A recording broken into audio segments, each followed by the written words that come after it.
El Consell de Govern va aprovar que la UPB obrirà un campus en Xina, al que denominarem Chinatown, i la sessió del Consell va tindre un rotllo de film negre de Polanski. A mi ja no em sorprèn res, ni que el rector no em deixara parlar inclús quan m'havia donat la paraula ell mateix, ni que el secretari general intente convèncer-me que ell coneix millor el sentit de les meues paraules que jo mateix, que en el corredor un vicerrector bromejara amb mi esmentant la ma mare, que el gerent m'acuse de xenòfob, o que un director de centre presumira de ser el facilitador que ha dut aquí a l'enèsim camp de servei de la Generalitat, i que en acabar la sessió se m'encarara donant-me colpets en el braç i acostant-se més de lo que jo li permet a algú que no m'ha convidat al cine o a sopar. Que em perseguiré el vicerrector bromista, en plan Mike Myers, per demanar-me disculpes al intentar abandonar Villamoqueta. Olvídalo, Jack. És Chinatown, dins capçalera.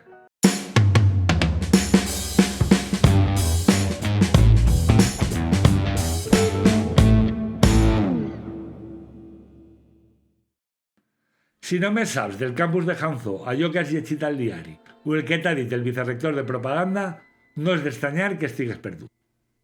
Tot és raro, fosc, la informació s'obté en comptagotes i de vegades no sembla coherent.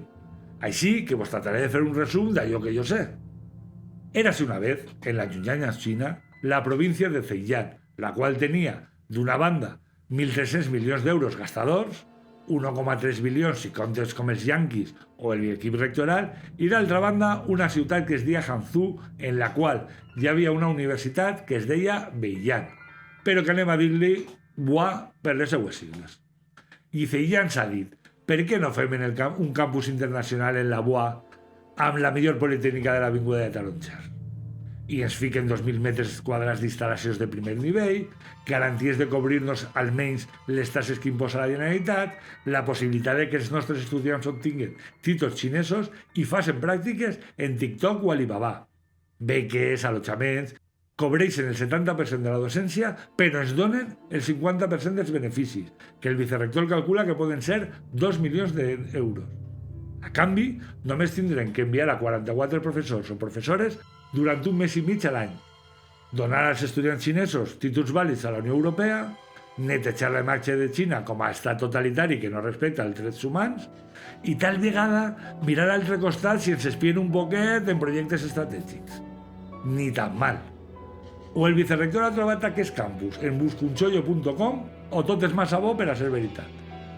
Però no és la subscripció allò que me va fer votar en contra. Ni tampoc perquè el rector inaugurara el campus abans que el Consell de Govern l'aprovara, perquè diu que és culpa del ministre que tenia pressa per la foto, no com ell i la secretària autonòmica d'universitat. Ni perquè no sapigueren si l'absència de professorat durant 2 mesos va generar un caos en el POD així, que pensen que amb professorat substituts ja s'apanyarem. Ni per la possibilitat de patir un ostracisme de la comunitat investigadora occidental per ser socis de Xina.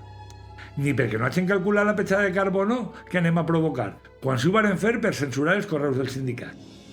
Ni perquè la documentació no clarifica com va cobrar el professorat, perquè els treballadors públics no poden cobrar hores extres i la docència en títols oficials no es pot cobrar com si fos el CCP. Ni perquè ja tenen a 44 professors per a començar i tu sense enterar-te. Ni perquè el vicerrector diga literalment que el professorat que serà contratat per la UA ho farà sense drets laborals. Home, si no li preocupa l'explotació del nostre propi personal d'investigació com perquè li importa la d'aquelles persones. A mi em preocupa que estem col·laborant en un govern totalitari que no respecta els drets humans i que és clarament lesiu amb les dones i el col·lectiu LGTBI. Però el rector, que està a tope amb els drets humans, em va donar un argument incontestable. Regne Unit, Alemanya, Estats Units i Austràlia ja han obert un centre en Xina i nosaltres no ens podem negar. I l'altra cosa que em preocupa, i molt, és la memòria econòmica. 5 pàgines de literatura, i no de la bona, en la qual no hi ha cap càlcul. Un document que mereixeria el suspens si formara part d'un TFG, i que ni tan sols signa el gerent ni el vicerrector de planificació. Altres 5 persones i jo no vam veure la necessitat d'aprovar un projecte el benefici del qual, a hores d'ara, jo estime en la pasta que es pot treure el professorat, una experiència positiva per a aquells pocs estudiants que puguen pagar-se l'aventura i la glòria eterna del nostre rector. Si li sumem un parell d'extensions, el resto del Consell de Govern a tope con Xina. Com a anècdota, el punt que va defensar el vicerector García Sabater sobre l'acreditació de les titulacions sí va ser aprovat per unanimitat. En el meu cas, perquè la seva intervenció em va semblar més coherent, més honrada i més sincera. I almenys jo preferís la veritat a esbrinar on està la boleta. Quan l'acte de la sessió anterior va entrar per la porta, sabia que em causaria problemes. Com us vaig contar en el vídeo anterior, el rector ha decidit corregir els resultats de les urnes del PTGAS per nomenar a una persona de la seva confiança com a representant del col·lectiu en la comissió permanent. I això havia provocat que jo li demanara una rectificació.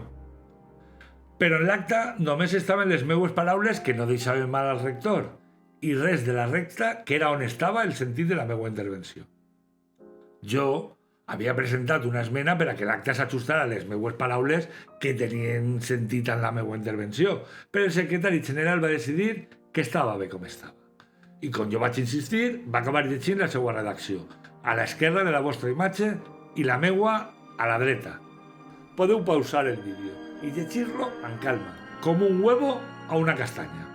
Però el Consell de Govern va aprovar l'acte amb només l'oposició dels membres de MSUPB. Per si fora poc, mentre debatia amb el secretari general, el rector no va parar d'interrompre'm i de llevar-me la paraula. I quan li vaig preguntar el motiu tipificat, el rector va fer com si mai s'haguera llegit el reglament i me va dir que...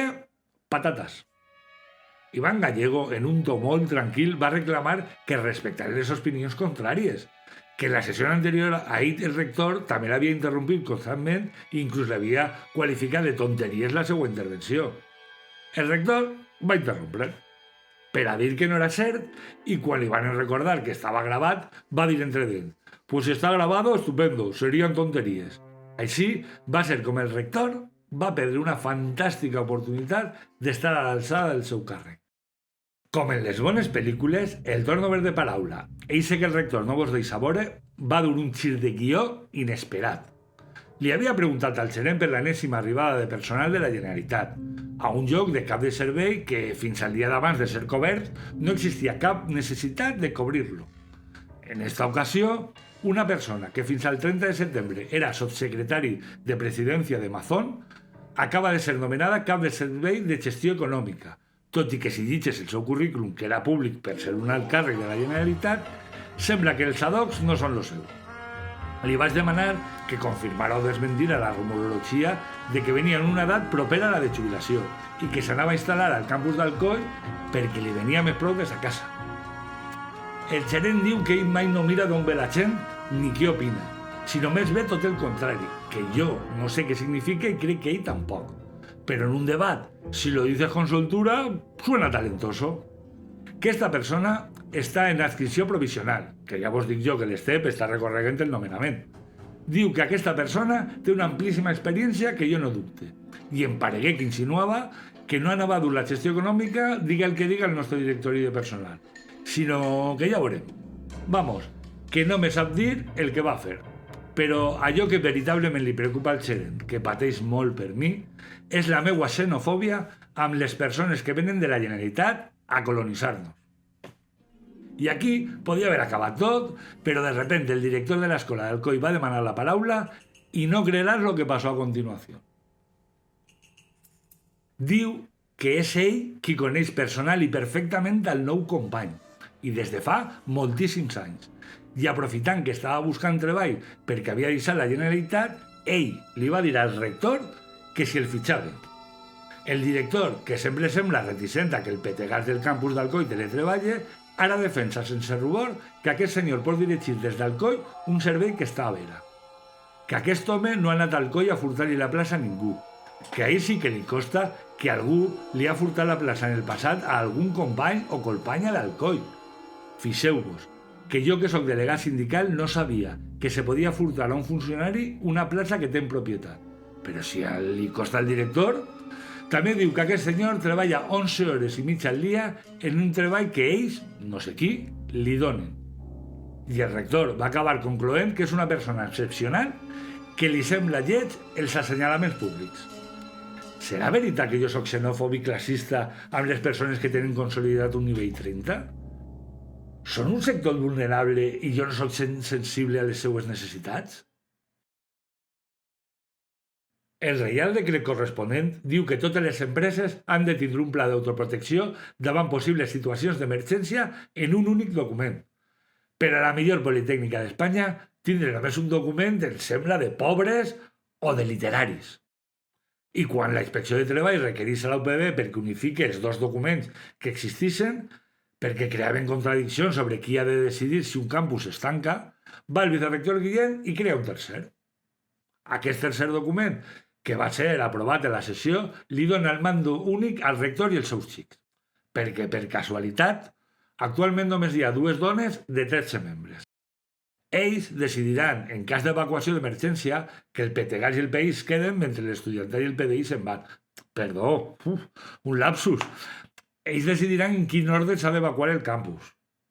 Inclús diu que es poden confinar a la UPB, però tranquils que quan es va preguntar al secretari general sobre la constitucionalitat d'això, va dir que confinar era una forma de parlar.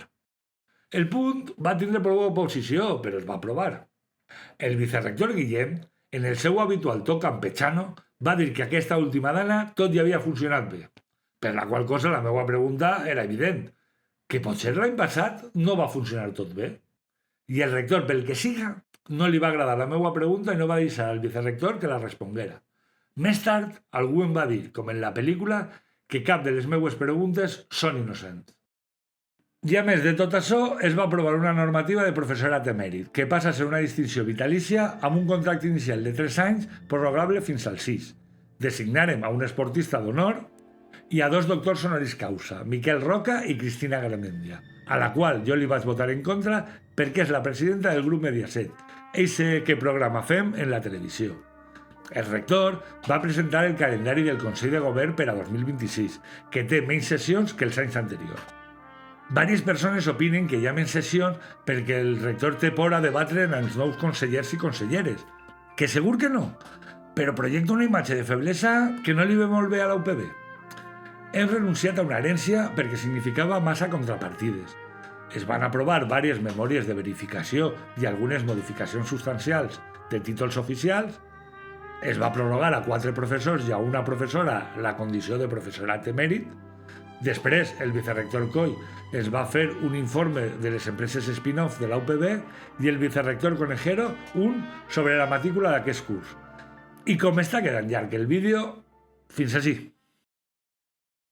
Vos vaig a parlar en sèrio. En acabar la sessió una persona em va encarar i vaig tindre que demanar que es ficara les mans a la butxaca i que retrocedira fins on jo no poguera olorar la seva colònia. Un vicerector pensa que és graciós insultar-me i el que és més greu, que som tan amics com per poder-me fer aquestes bromes. Després em va perseguir perquè el perdonara com si això fos una obligació. Menys coneixement que fer-se un selfie amb Amazon. Crec que s'ha tergiversat l'acte de la sessió anterior per ocultar que opine que el rector no està legitimat per a triar el representant del PTGAS a esquenes de les urnes. Quan al rector no li agrada el que diem, ens talla i ens resulta impossible poder filar un discurs, i això jo crec que és abús de poder. L'escena no és digna d'un Consell de Govern, és de pati d'escola. I algú damunt me diu que tots hem de baixar el to. Doncs mireu, em nega que s'iguale defensar les idees amb vehemència com les meues companyes o jo mateix fem a l'insult, la intimidació i el bullying.